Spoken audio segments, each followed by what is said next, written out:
And when it's like our real state is just those things, those simple things are all that really matter.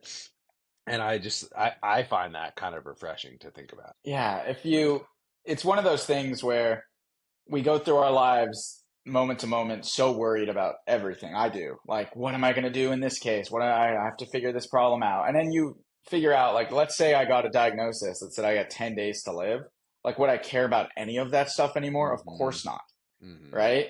And yet we have to find that balance between trying to be productive human beings in society and fitting in, but at the same time, having your priorities straightened out so you can Yeah. stress really what's important. And that's a balancing act for sure. Like, I think going the full route of renunciation, becoming a Buddhist, going to the monastery, that's not something that my ego wants to do right now. So it has to Hmm. find that middle ground of try to live moment to moment from a place of freedom, but still pretend like you're playing this game with everyone else. Yeah.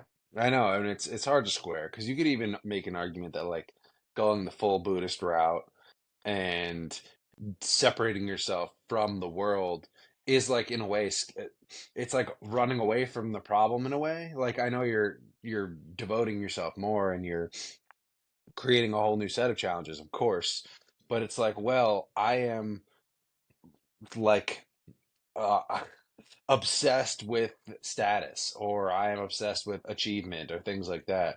And I wish I remember exactly where I heard this quote, but I remember I was walking in Golden Gate Park one time listening to a book or maybe a podcast or something, and it was like the true teacher leaves and is able to come back and teach the ones come back home and like teach the ones that they grew up with what they've learned.